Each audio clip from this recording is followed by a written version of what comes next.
रस्त्याचं काम करणाऱ्या एका कंत्राटदाराकडून 10 लाखांची खंडणी घेऊन रस्त्याच्या कामातील 4% रक्कम देण्याची मागणी केली अशी तक्रार संबंधित कंत्राटदाराने वणी पोलीस ठाण्यात केली। या तक्रारीवरून मनसे नेते राजू उंबरकर यांच्या विरुद्ध वणी पोलिसांनी विविध कलमान्वये गुन्हे दाखल केले। पोलिसांनी दिलेल्या माहितीनुसार मनसे नेता राजू उंबरकर आणि त्याचे काही पदाधिकारी आणि कार्यकर्त्यांनी घोणसा इथं संबंधित रस्त्याच्या कामावर जाऊन उपस्थित व्यवस्थापकाला मारहाण केली आणि धमकावलं।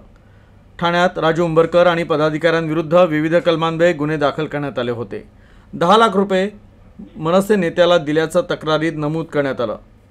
या घटनेनंतर राजू उंबरकर यांना गजानन कन्स्ट्रक्शन कंपनीचे संचालक जयंत मामिडवार यांना भेटण्यासाठी वणी इथं बोलावलं।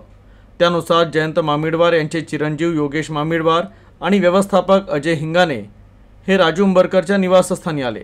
झालेल्या भेटीत राजू उंबरकर यांनी तुझे काम माझ्या परिसरात सुरू आहे, तुमचं शिवला मोडी ते नांदेपेरा असं सिमेंट रस्त्याचंही काम सुरू आहे, त्याचे 4% म्हणजे 9,50,00,000 रुपये मला लागतील, अन्यथा माझे कार्यकर्ते काम करू देणार नाही अशी धमकी दिली असा आरोप तक्रारीत करण्यात आला आहे।